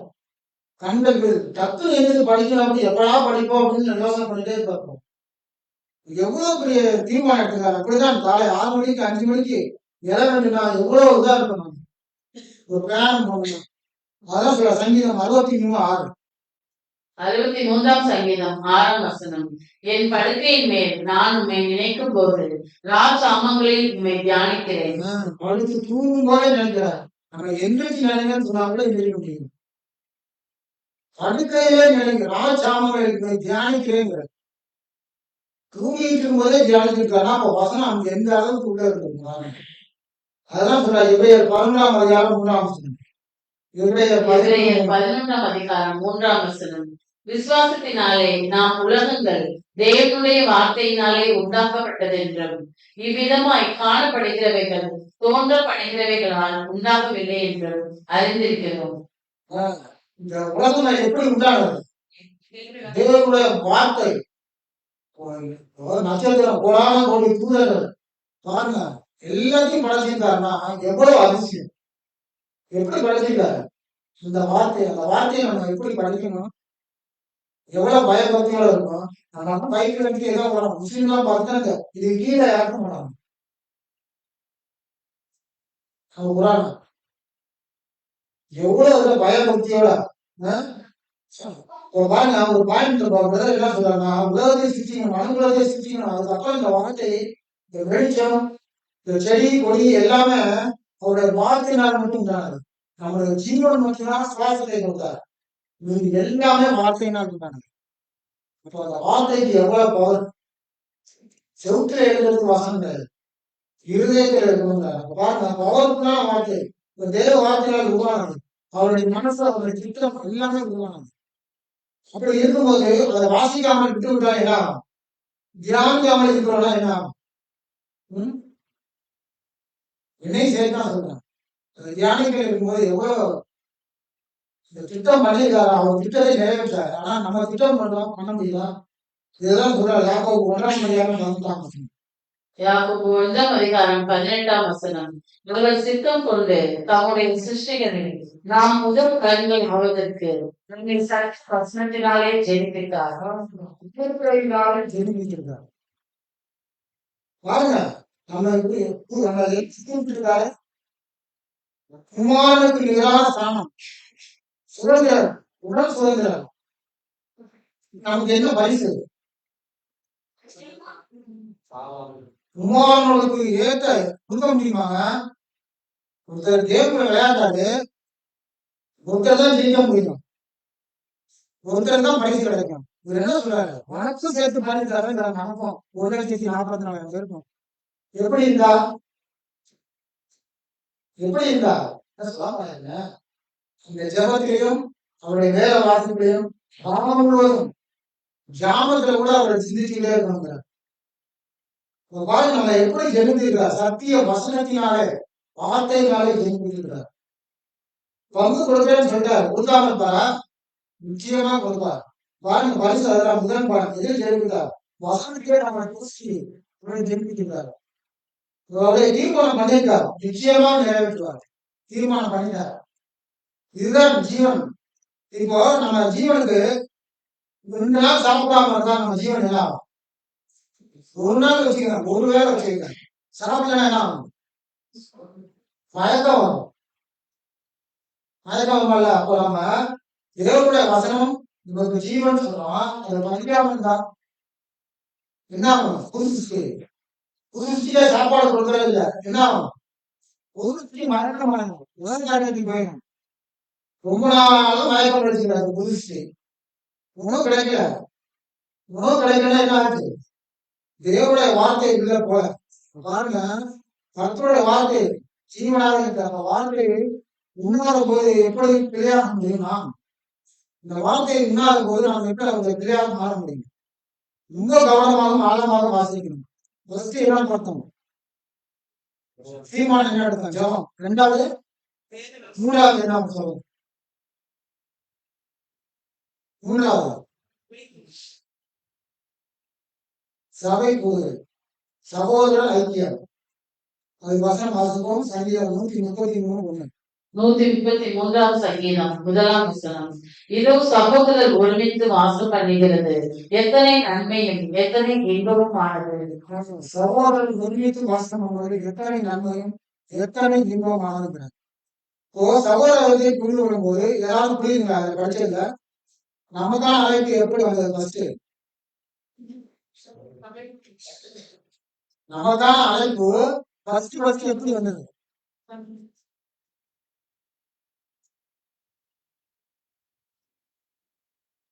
தேவன் நம்மை ஒன்றாக இருக்கணும் முடிவு செய்தார். இரண்டாவது யார் முடிவு செய்வது? இயேசு கிறிஸ்து தன் ஜீவனையே கொடுத்து ரத்தம் சிந்தி சம்பாதித்த சபை. ஃபர்ஸ்ட் தேவன், அடுத்தது இயேசு கிறிஸ்து. இந்த சரீரத்தை ரத்தத்தை கொடுத்து நமக்காக அவர் மூலமாக யாருக்கு எப்படி சத்தியம் நமக்கு கிடைத்தது? சகோதரன் மூலமாக நமக்கு சத்தியம் கிடைத்தது. ஃபர்ஸ்ட் பிதாவுடைய ஐக்கியம், அடுத்தது இயேசு கிறிஸ்துவின் ஐக்கியம் கிடைத்தது. ஒருவேளை சகோதர ஐக்கியத்தில் சோர்வு வருதுன்னா என்ன காரணம்? ஒருவேளை எப்படி சத்தியம் கிடைச்சதுன்னு பார்க்கலாம். ஏன் நீங்க பார்த்து நீங்க சொல்லணும் பிதாவிடம் நீங்கள் என்னை தெரிந்து கொள்ள, நான் உங்களை தெரிந்து கொண்டேன். ஒரு முறை தீர்மானம் பண்ணி 1940 பேருன்னு சொல்லிட்டு திட்டம் பண்ணி நம்ம எல்லாம் வளர்த்திருக்காரு. பிதாவிடம் இயேசு கிறிஸ்து அவர் ரத்தத்தையே சிந்தி நமக்கு ஒரு திட்டத்தை வச்சிருக்காரு. சகோதர ஐக்கியம் சத்தியத்தின் மூலமாக நமக்கு கிடைச்சிருக்கு. இந்த சத்தியத்தை ஐக்கியத்துக்குள்ள ஒரு சோர்வு வருதுன்னு சொன்னா என்ன எப்படி வருது? பதில் ஏதாவது சொல்லிடலாமா? ஏன்னா பதில் நான் இதே சொல்லிட்டேன். இதுக்குள்ள வசனத்துக்குள்ள பதில் இருக்கு. நான் சொன்னதுக்குள்ள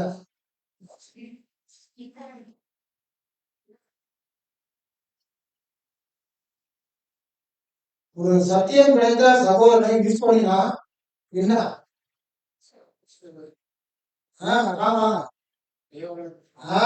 பிதாவிய தேவனே மிஸ் பண்றோம். அவர் எடுத்த தீர்மானத்தை மிஸ் பண்றோம். இயேசு கிறிஸ்துவே மிஸ் பண்றோம். அவர் எடுத்த தீர்மானத்துக்கு எதிராக எடுத்து நிற்கிறோம். புரியுங்களா? இப்போ பிதாவிய தேவன் எடுத்த தீர்மானத்தையே எடுத்து நிற்கிறோம். பாருங்க, எதுக்கு நிற்கிறோம்? ஐக்கியம் எவ்வளவு முக்கியம் பாருங்க. எவ்வளவு பெரிய ஐக்கியம் முக்கியம். நான் பேச இருக்கும்போது பாஸ்டர் வந்து என்ன பண்ணுவாங்க, என்னை உடம்புடைய கூட அனுப்புவாரு. என்னை வந்து அவர் கூட்டிட்டு போக மாட்டாரு. கூட அவர் பிஎஸ்எல் அந்த எண்ணம் யாரும் எந்த முடியும் தெரியாது. தேவன் ஆனதாக இயேசு கிறிஸ்து ஒரு சகோதரன் மூலமா சத்தியத்தை நமக்கு அழைச்சிருக்காரு. அப்படிங்கும்போது நம்ம எப்படி இருக்கணும்? இந்த சகோதரமா வர்க்கம் வருதுன்னு சொன்னா என்ன காரணம்? இதாவது தேவனும் ஆனதாக இயேசு கிறிஸ்து எதிர்த்து நிற்கிறாங்க. அதான் சொல்றாரு. ஐக்கியம் எவ்வளவு முக்கியம்னு பாருங்க. மூன்றாம் அதிகாரம் பண்ணலாம்.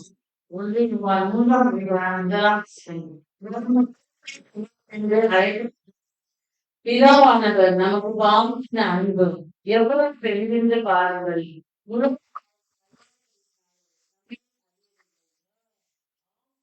பிள்ளைகள் எவ்வளவு பெரிய வாய்ப்பு.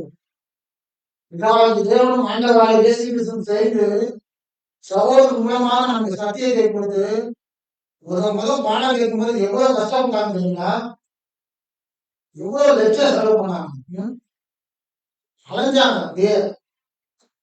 எவ்வளவு கஷ்டப்பட்டு தேவன் பிள்ளைகளாகணும்னு நம்ம எல்லாம் தேவன் முன்கூச்சதுனால நம்ம எல்லாம் அழைச்சிருக்காங்க. வச்சிருக்காரு. பாராட்டின அன்பு எவ்வளவு பெரிய பாருங்க. உலகம் அறியவே கிடையாது. நம்ம தான் அறிஞ்சிருக்கோம். நம்ம அறிஞ்சோம்னு சொன்னா ஒரு சகோதர ஐக்கியத்தில் சோர்வு வருதுன்னு சொன்னா என்ன காரணம்? புரியாமட்ட நம்ம அழைச்சியை உட்கார வச்சுக்கணும். பாருங்க, சோர்வு வருது. ஒரு சகோதரமாக வரும்போது மிஸ் பண்ணோம்னா ஃபர்ஸ்ட் யாரை தாசனப்படுத்துறோம்? இதாக தேவனையும் ஆண்டவராக இயேசு கிறிஸ்து நம்ம மிஸ் பண்றோம்னு அர்த்தம். இப்போ யார் கூட ஐக்கியம் வைக்கலாம்? சொல்றதுக்கு கொஞ்சம் கஷ்டமா இருக்கு. அப்படி எழுதியிருக்காரு சகோதரர். சத்தியத்தில் வாழ்ந்தவர்கள் கூட தான் ஐக்கியம் பாருங்க அப்படிங்கிறாரு. இப்ப நம்ம ஒரு பிசினஸ் மேன ஒரு நல்ல பழந்தவர் கூட போய் நீ ஐக்கியம் அவரோட இதில் நம்ம ஒட்டிக்கணும். அந்த மாதிரி என்னதான் வரும்? அவங்க ஐக்கியம் வச்சுன்னா அந்த இதுதான் வரும். ஒரு சகை ஐக்கியம் என்பது புதுஸ்டியில் புரியலன்னா அவரோட ஐக்கியம் வைக்கக்கூடாதுங்கிறார் சகோதரர். புதுஸ்டில என்னன்னு புரியாம வந்து ஐக்கியம் வைக்கிறாங்க. எப்படி இருக்குன்னா நம்ம கூட அந்த மாதிரி இடத்துல போய் ஐக்கியம் வைக்க கூடாதுங்கிறார்.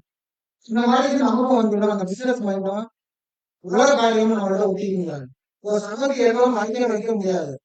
யாரையெல்லாம் வைக்கணும்? புதுசு யாரும் ஒரு மாதிரி பயன்படுத்துறாங்க. இந்த ஜபத்தின் மூலமாக, வேத வாசத்தின் மூலமாக சகோதர ஐக்கியங்களை யாரும் வளர்கிறார்களோ அவர்கிட்ட தான் வைக்கணும். இப்போ வளர்ப்பதற்கான முயற்சியை ஒவ்வொரு நாளும் புதுசாக நாம் எடுக்க வந்துக்கிறாங்க. இதன் பலன் என்ன?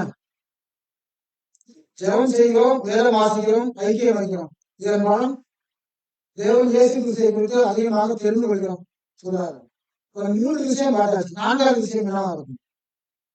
ஜெபம் பார்த்தாச்சு, வேத வாசிப்பு தீர்மானம் எடுத்தாச்சு, ஜெபம் செய்யணும் தீர்மானம் எடுத்தாச்சு, வேத வாசிப்பு சிரமங்களை இருந்து நான் செய்ய வேண்டிய தீர்மானம் எடுத்தாச்சு, சகோதர ஐக்கியம் வச்சாச்சு. 4வது சிலுவை எதிர்பார்த்தல். என்ன தலைப்பு கேட்கும் போது எப்படி இருக்கு? முதல் ஆதாரவசனம் என்ன? தன்னைத்தான் வெறுத்து தன் சிலுவையை எடுத்துக்கொண்டு என்னை பின்பற்ற கவனிக்கிறார். சிலுவை என்றால் என்ன? பாடல் சகிக்கும் போது இந்த பாடல்கள் வரும்போது சபையிலும் சரி, பாடல்கள் வருதுன்னா சாதாரணமா வராது. சகிக்கும் போது முறுமுறுத்தல் இருக்கக்கூடாது. இந்த முறுமுறுக்க ஆரம்பிச்சுன்னா சிலுவை எடுக்கவில்லை என்று அர்த்தம். முறுமுறுக்கே இருக்கக்கூடாது. எதிர்ப்பது பாருங்க, ஜெயிக்கணும் எதிர்பார்க்கிற மாதிரி நாம் பாடல் கிடைக்கலாம். ஏன்னா சோதனை வரும்போது சோதனை கணிக்கவே முடியாது. எதன் மூலமாக வரலாம்? சகோதரன் மூலமாக வரலாம், சத்தியத்தின் மூலமாக வரலாம், உறவுகள் மூலமாக வரலாம், எதன் மூலமாக வரலாம்? விடைசியின் இடத்தில் அங்க இருந்து கூட நமக்கு பிரச்சனை வரலாம். சபை ஐக்கியம் நம்மளுடைய சபை ஐக்கியத்துல கூட பிரச்சனை வரலாம். சத்தியத்தின் மூலமாக வரணும். தனிப்பட்ட சோதனை மேற்கொள்ள வேண்டியதாக ஒவ்வொரு நாளும் நாம் மேற்கொள்ளக்கூடியதாக இருக்கிறோம். 4 பார்த்தாச்சு. 5வது சொல்லலாம், எச்சரிக்கையாக இருக்கிறார். முகம் சுழிக்க வேண்டாம். இந்த வார்த்தை இருக்கு, அப்படிதான் இருக்கு. எதற்கெல்லாம் எச்சரிக்கை? நாள் முழுவதும் நமக்கு சோதனை இருக்கு இருக்குன்னா இல்லையா? இப்போ சமயத்துக்கு வெளியே போய் இருந்தீங்கன்னா விழுந்துடும் கண்ணால. சோதனை அப்படி இருக்கு, வெளியே போலாம் விழுந்துடும். சாத்தானுக்கு ரொம்ப ஈஸியா நம்மளை கொண்டு போயிடுவோம். பாதை போகும், எதிராளி மூலமாக வருது. அப்போ புதுசுல நம்ம ரொம்ப பார்த்துட்டே இருக்கோம். எப்படா நம்ம விழா வைக்கலாம், ரொம்ப வேண்டாம். அப்படிங்கும்போது நம்ம எப்படி எச்சரிக்கையா இருக்கோம்? சபை சகோதர மூலமாக வரலாம். வரக்கூடிய சோதனை வருவதாக இதெல்லாம் ரொம்ப அதிகாரமா இருக்கு. நாய்கள் மூலமாக வரும் சோதனை. என்ன சொல்ற நாய்கள் மூலமாக? அதாவது சோதனை நாள் முழுவதும் எதிராளி மூலமாக வரும். ஒரு புது ஸ்திதிக்காக சொல்றாங்க. சபை சகோதர மூலமாக வரும். 4வது நாய்கள் மூலமாக வரும். ஃபர்ஸ்ட் என்ன சொன்னா நாள் முழுவதும். 2வது அவன் போட முடியல, எதிராளி மூலமாக வரும். சபை சகோதர மூலமாக வரும். 4வது நாய்கள் மூலமாக வரும். என்ன நாய்கள்? ரொம்ப கஷ்டமா இருக்குல்ல நாய்கள்லாம். அதான் சொல்ல பாருங்க, நாய்கள் மூலமாக வரக்கூடிய சோதனை. பிலிப்பியர் 3ஆம் அதிகாரம் 2ஆம் வசனம். பிலிப்பியர் 3ஆம் அதிகாரம் 2ஆம் வசனம். நாய்களுக்கு எச்சரிக்கையாய் இருங்கள், பொலிஸ் வேலையாட்களுக்கு எச்சரிக்கையாய் இருங்கள், சுழற்காரருக்கு எச்சரிக்கையாய் இருங்கள். அவன் எச்சரிக்கையா இருக்கணும். என்ன சொல்ல? நாய்களுக்கு எச்சரிக்கையா இருக்கும். என்ன சொல்ல? நாய்கள் என்னவா இருக்கும்? கேட்டாரோ கத்திலே தின்னும். நாயுடைய குணம் அதான். வேற என்ன குணம் நாயோட குணம்?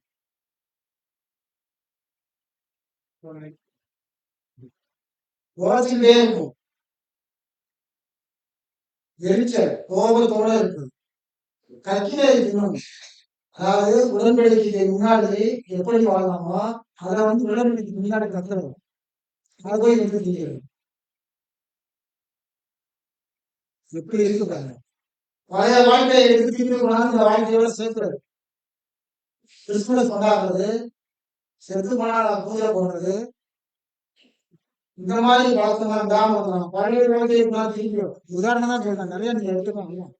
பல பகல்கள், விரோதங்கள், சண்டைகள், பகல்கள் எல்லாத்தையும் கொண்டாந்து திரும்பி வச்சா திரும்பி அக்கா திரும்பி மாதிரி எப்படி சொல்ல பண்ணுங்க. நாளைக்கு என்ன சகோதரர் எழுதி வச்சுருக்காரு பாருங்க. அவன்கிட்ட எப்படி இருக்கணும்? கோபத்தோடயே இருப்பாங்க. அவன்கிட்ட தள்ளி இருக்கணுங்கிறாரு. ஏன்னா கத்தில திரும்பிருக்காரு. பாருங்க, உடன்படிக்கை முன்னாடி இந்த வாழ்க்கை மீண்டும் ஜென்ம சுவாபம் திரும்பி வருங்கிறார். ஒருவேளை வளர்ச்சி இல்லை இல்லாது இந்த குணம் தான் இருக்கும். இதுதான் இந்த குணம். ஒருவேளை செய்கிறால் எச்சரிக்கையா இருக்கிறார். எச்சரிக்கையா இருக்கிறார். பொல்லாத வேலையாட்கள் யார்? இங்க பொல்லாத வேலையாட்கள் சொல்றாங்க. அவங்க யாருன்னு சொல்லலாம். அவங்களுக்கு எச்சரிக்கையா இருக்கின்றாங்க. ஒரு சபையில் வெளி சபையில இருந்து ஒருத்தர் இந்த சத்தியத்தை நாம கேட்போமா? கேட்க மாட்டோம், கேட்கவே மாட்டோம். அப்போ நாம் அனுமதிக்க மாட்டாங்க. அப்ப நம்மிடம் பேச முடியாது. 3 வகுப்பாரும் யார் என்றாலும் புது சிருஷ்டிகள் இங்கதான் இருப்பாங்க. வந்து சத்திய பாடம் கேட்டுப்பாங்க, ஞானஸ்நானம் எடுத்துப்பாங்க, பஸ்காவை அனுசரிப்பாங்க, எல்லாத்தையும் பங்கு பெறுவாங்க. ஆனா உடன்படிக்கையே எடுத்திருப்பாங்க. அந்த மாதிரி சூழ்நிலை இருந்தால் உடம்புக்கு முன்னாடி எப்படி இப்போதான் கண்டினியூ ஆகும் உங்கள்கிட்ட. அந்த நிலைக்கு மனநிலையை வைக்காதீங்க அப்படிங்க. இந்த மாதிரி இருக்காங்களா? நாம் ஐக்கியம் எவ்வளவு முக்கியம் பாருங்க. இந்த மாதிரி ஐக்கியம் வைக்காதீங்க. எச்சரிக்கையா பேசுறார். ஒருவேளை அழைப்பை போய்விடுங்கிறார். இவ்வளவு பெரிய அழைப்பை நமக்கு கொடுத்து எவ்வளவு கண்டிஷனா தீர்மானம் எடுத்திருக்காரு பாருங்க. 7:12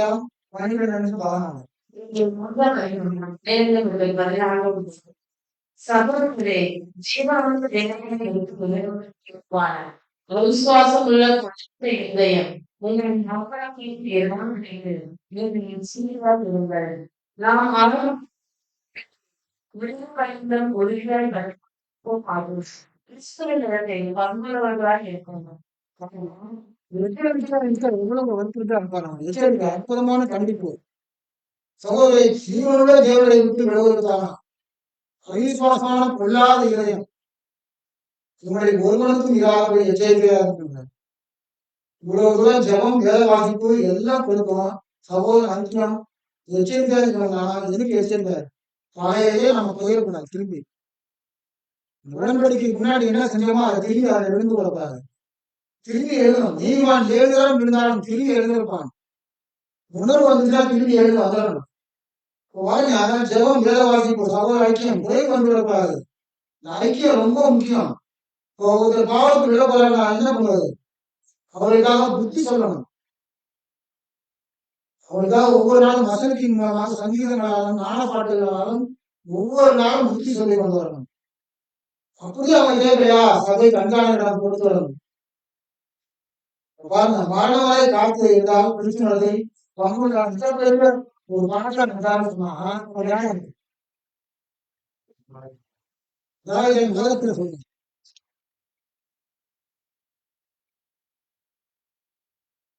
உலகத்துல பணக்காரன் அவருக்கோ பண்ணிட்டு ஒரு பங்கு இருக்குன்னு சொன்னா நீ என்ன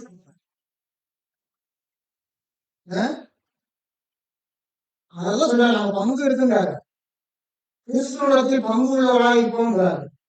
அவருக்கு 1% நம்மள்ட்ட பங்கு இருந்தா எவ்வளவு அனுப்பிச்சுங்க நமக்கு. இதாகிய தேவன் இந்த உலகத்தை சர்வலோகத்தையும் படைத்தவர், அண்ட சராசரத்தையும். அவருக்கு ஒரு பங்கு இருக்குன்னு சொன்னா எவ்வளவு பெரிய இந்த பங்குக்காக நம்ம வளர்த்திருக்காரு. இதுக்காகவே இந்த தீர்மானம் எடுக்க சொல்லியிருக்காரு. இப்ப பாருங்க, பங்கு இருக்கிறார். அவரிடம் என்ன இருக்கு பங்கு? அவர்கள் சொல்ல ஆகும், அவர் கட்டளைகள் நிற்கும். அவருக்கென்றும் அவருக்கென்றும் எல்லாம் சிருஷ்டிக்கப்பட்டது. எல்லாம் அவருக்காக இந்த நமது தலையில் சொல்லியிருக்காரு. அந்த பக்கத்துல ஆரம்பிக்கிறோம்னா இந்த தீர்மானத்தை நம்ம எடுக்க சொல்லியிருக்காரு. அப்ப உண்மை கேட்டுக்கிறார். எல்லாத்தையும் உண்மை இருக்கு. கிறிஸ்துவனிடத்தில் இந்த பங்கு, கிறிஸ்துவனிடத்திலே ஒரு பங்கு இருக்கு. இதாகிய தேவனிடத்திலும் பங்கு இருக்கு. அப்படியாப்பட்ட விஷயம், அற்புதமான விஷயம் இந்த பங்கு. இந்த பங்கை பெறுவதற்காக நம்ம அழைத்திருக்கிறார். இதையும் தாண்டி ஒரு விஷயம் இருந்தா என்னவா இருக்கும்?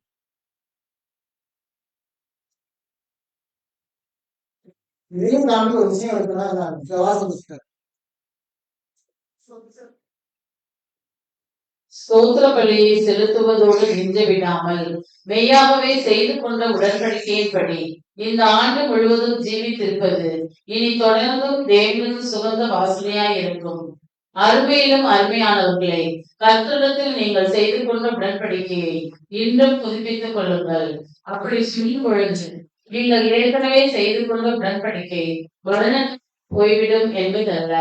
ஒருவேளை பிரதிஷ்டை செய்து பல ஆண்டுகள் காத்திருப்பதால் மேலும் அந்த உடன்படிக்கையை உறுதிப்படுத்திக் கொள்வதே அதன் நோக்கமாகும். அருமையான கர்த்தரிடத்தில் நீங்கள் முழுமையாக அவருடையவர்கள் என்று உங்களுடைய எல்லாவற்றையும் பலிபீடத்தின் மேல் வைப்பதே உங்கள் நோக்கம் என்றும் தெரிவித்து விடுங்கள். வருகின்ற புதிய ஆண்டிலே முழுமையான தெய்வ சேவை செய்வதாக தீர்மானம் எடுத்துக் கொள்ளுங்கள். ஒவ்வொரு நாளும் இதே தீர்மானத்தோடு முழு உடன்படிக்கையின் பொருத்தனைகளை மகா உன்னதமான தேவனிடத்திற்கு கிறிஸ்து மூலமாய் இன்னே செலுத்துவோமாக, இப்பொழுதே செலுத்துவோமாக. வாசிக்கப்படாது.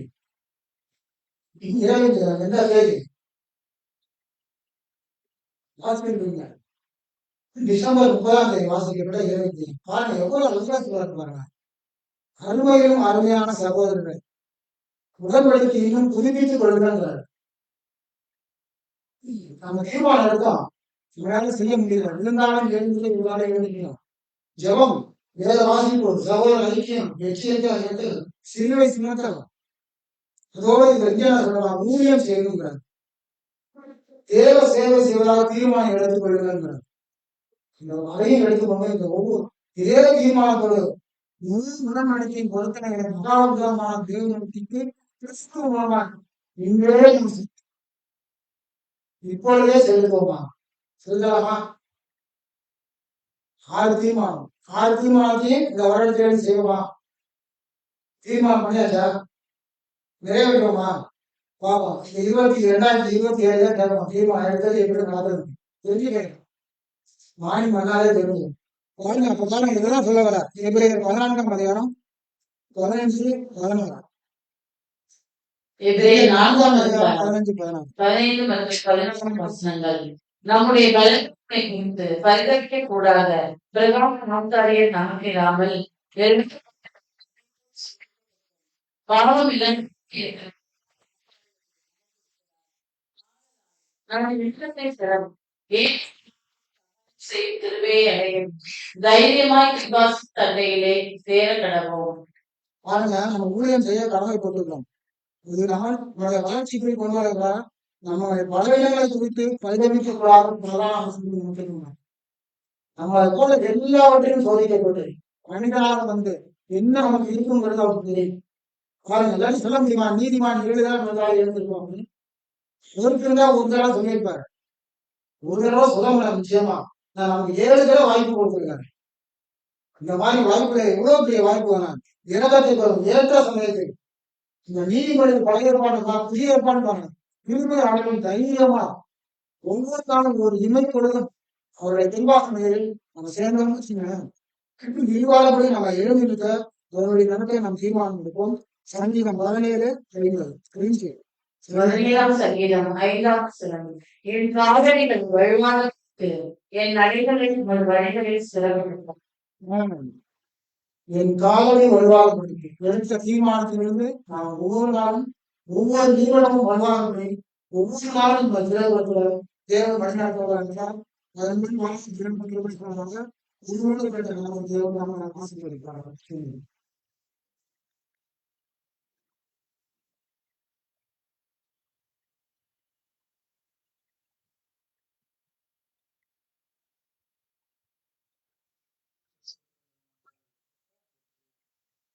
சொல்லி திட்டமிடுதல்